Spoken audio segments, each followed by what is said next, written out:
For consumables, you should be bringing mind stimulants, undiluted inter strength, toys, Warlord's Cry potions, Kana's bread, Remy touches, or other percent healing.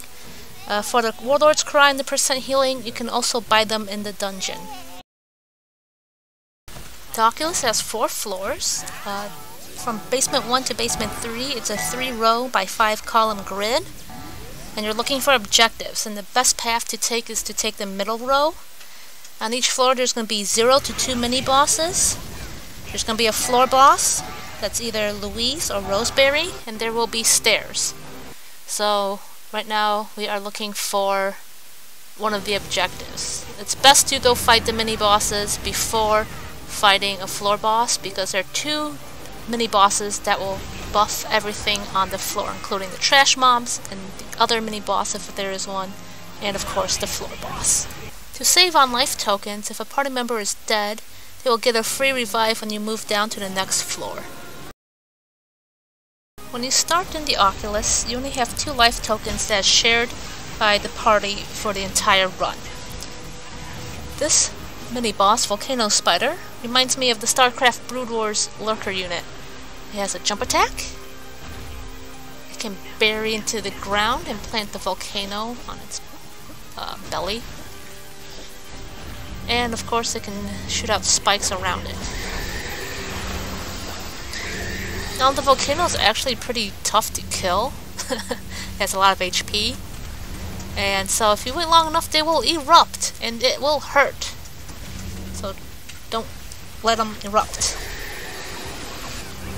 Now if you want more life tokens, once you kill Volcano Spider you will get 4 more life tokens. So you'll have a total of 6 life tokens to use. One of the 2 bosses that will buff the entire floor is Blood Rhea. She's basically a female blood mage. All her attacks are, circles, red lines. And here she has a jump attack. And now for her main gimmick, she basically casts Torment, which is a blood mage move. And there'll be explosions underneath you, just telegraphed, so get out of that.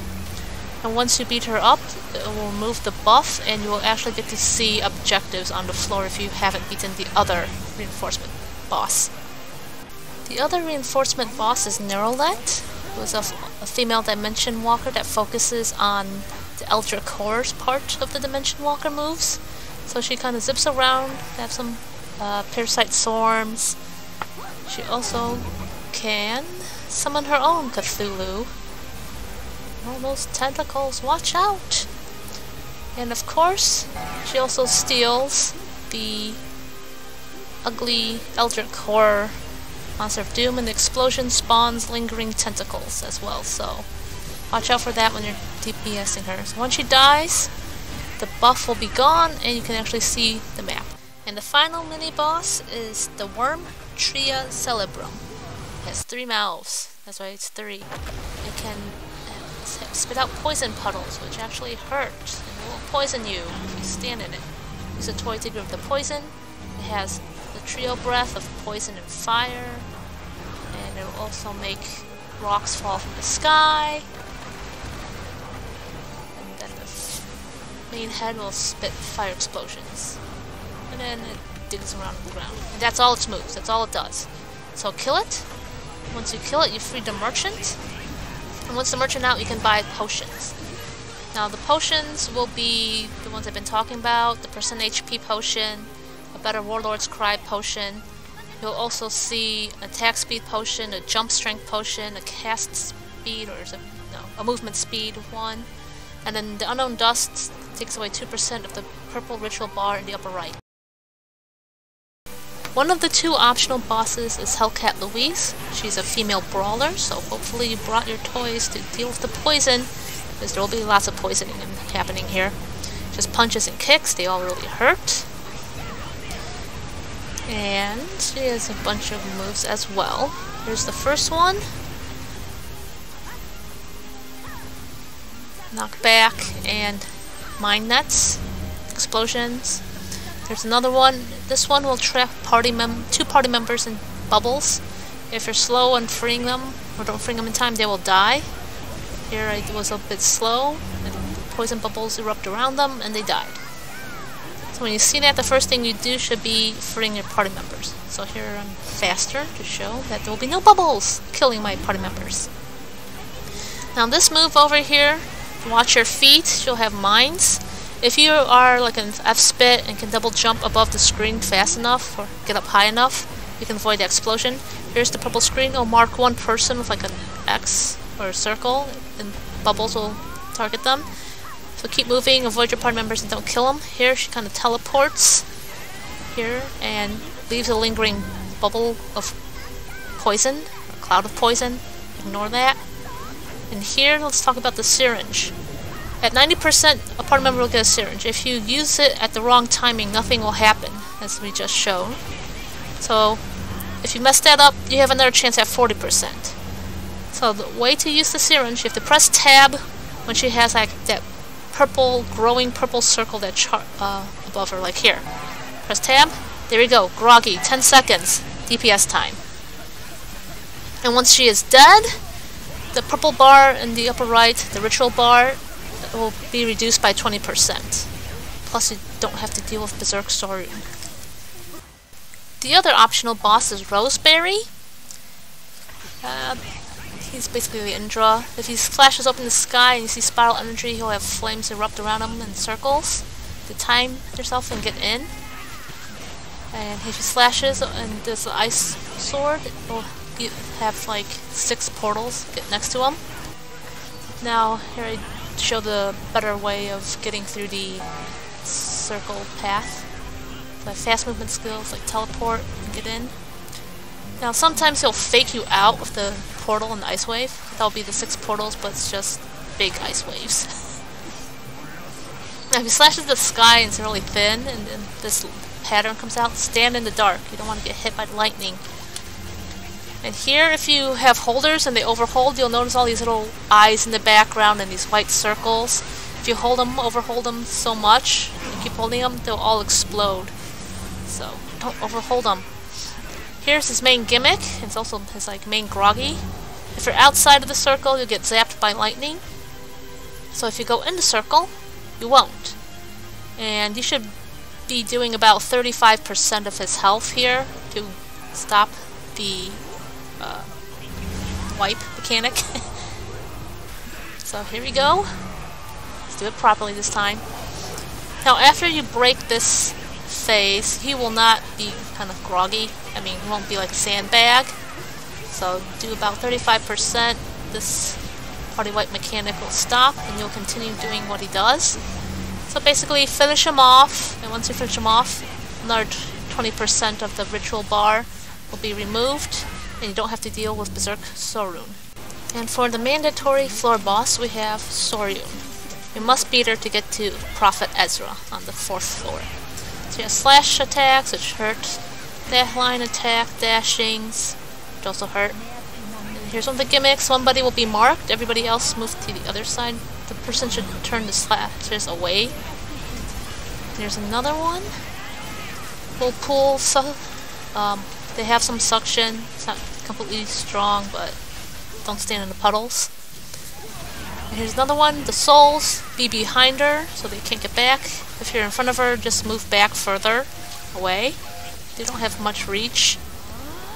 Here, it's kind of like the Serposa. Hit her, the path shrinks, and there will be ghosts to kind of block you and take damage. So here's like the normal size. If you get gangbanged by the ghosts, you die. Here's her main gimmick. Remember Alexandra from Prey Raid? Well, the big circle immobilizes her, but you gotta hit her with the small circle 3 times before the bar fills up. If it fills up, she will do the party fail mechanic and wipes you. So here I'm showing like just basically how much time you have. It's best to hit her. You kind of notice sometimes the person that gets the big circle may also get the small circle. And if you don't have super armor and get juggled around, you might not make in time. So all party members should be sticking close to Soryun at this part so you can get ready to hit her with the second small circle at any moment.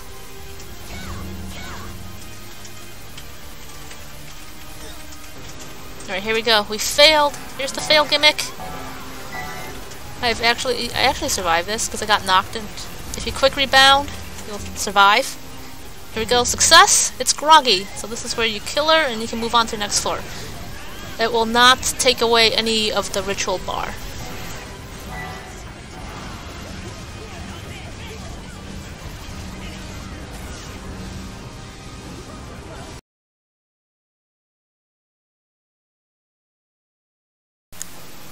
Oh no, Soryun ate Roseberry! Now she's thinking with portals! So, you can try and hold her in the beginning. Slashes, they hurt a lot. Explosion slashes, more slashes. Portal slashes. You can actually take the portal she opens up as well. So here's one of them. This is where you gotta find the right portal to get into the upper left. Best way to number them is 1, 2, 3, 4, 5, 6. 1, 2, 3 on top, 4, 5, 6 on the bottom, left to right. And so easier to communicate to your party members. You can't go through the barrier, you have to find the right portal to survive.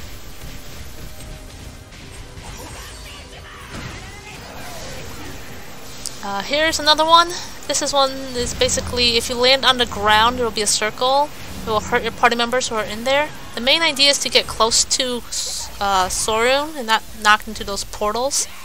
So let's do this kind of properly, except I stepped outside and fell through an infinite portal, hit the ground. Now here I'm doing it properly, trying to stick close to her as much as possible. She'll be pushing back. And that's that. There's another one. She opens up 4 portals. You just want to take the nearest portal. You don't have to wait for the circle to fill up. So here you go. I'm like, oh, okay, so we're at that portal. And you're safe. This is actually the easiest gimmick she has. Next up, she has a portal she'll open in the ground. You're supposed to follow her into that rift. If you don't, it wipes the party, like so. And actually, if you time it properly, going into the portal, you'll land on top of her and cause like a 9-second groggy, as they show here. Now repeat with all the gimmicks that she spams and have fun fighting her.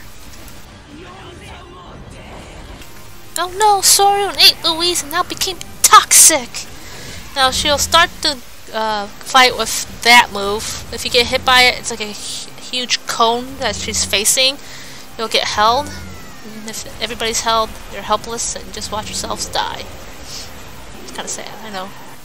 Now, what we found out is just basically if you're in the air, you can avoid it easily. If somebody's held in the bubble, you just run up to them, touch them, and you can grab them. Now, Soryun, Toxic Soryun will target the people in bubbles first. They're the main priority. This move happens twice. One explosion in outer rim. And here's another one. Explosion. It's basically, after one row explodes, go to closer to her. She has this move as well. The line move, you get hit by it, you get trapped in a bubble, have a party member take care of you, carry you, literally. And here we go. Here's one of the few moves that you can actually spend time to DPS her. She has no groggy. Okay, so it's about finding windows of safe time to DPS, and this is one of them. Jump in to get close to her, and then when she brings back the orbs, jump out. Here's another one. First one will knock you down. You don't really have to quick rebound the first knockdown, but afterwards you can get really up to her face and start safe. The second one you definitely need to quick rebound for that explosion.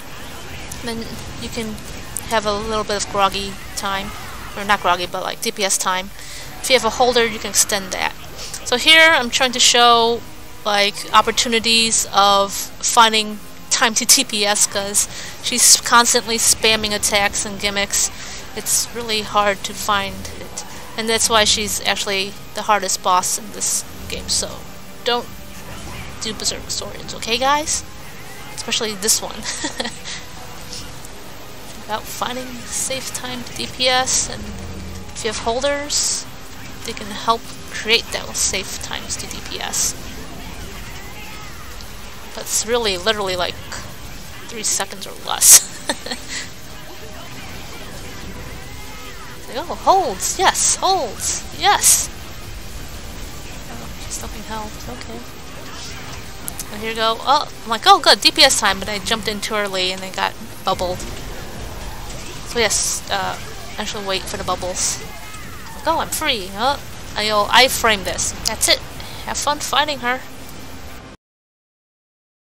You finally made it! It's Prophet Ezra!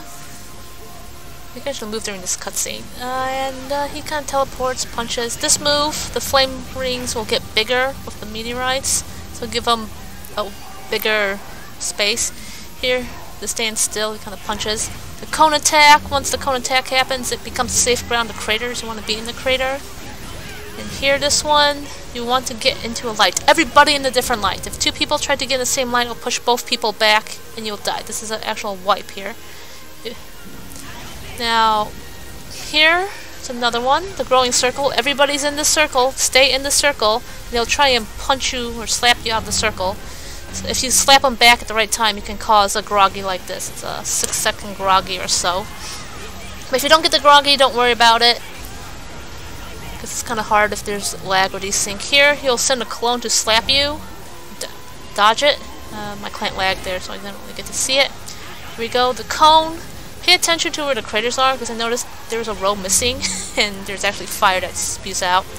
Here he opens up a rift in the ground. Get out.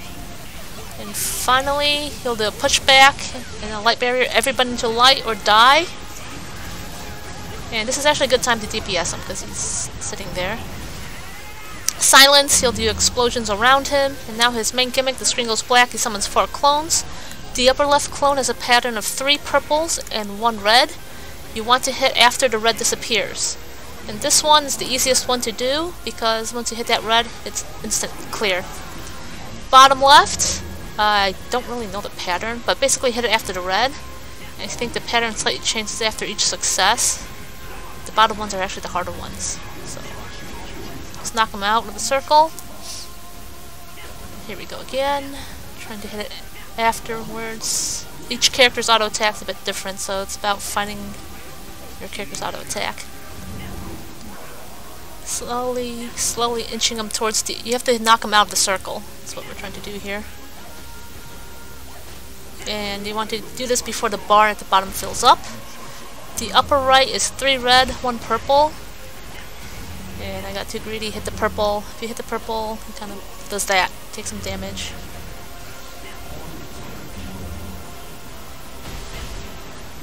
There we go. Now, if somebody starts lagging or desyncing, it's probably pretty hard, well, aka impossible, to complete some of this. So, right now our witch is desyncing with us, so it's really hard. I mean, you're supposed to be safe in the circle and you still die, but it's not a complete party wipe. And now with more desyncs, here's global exclusive stuff. You don't get the circles of save points, so I died because I don't have anything to iframe. And more desync specials. What did a fairy? It's like, oh, it's the cone. But wait, it's also the meteors. So it's the meteors, actually. And now the desync has caught up. Now, the way to get a second chance is to wait for the ritual to reach 100%. Then you can get your second chance to try again. Now, I'll take you back to town. Now, if you succeed in getting all the 4 gimmicks, he goes into Groggy, and this is where you DPS him. That's it. This is the end of the guide. As for rewards, you can get a shiny epic or shiny mythic. Epic, mythic. Okay, so there's more rewards you can get. After the cutscene, the gold flip, you can get more materials for your Ditto epic, the Scrim Seekers. And that's it. This time for shores.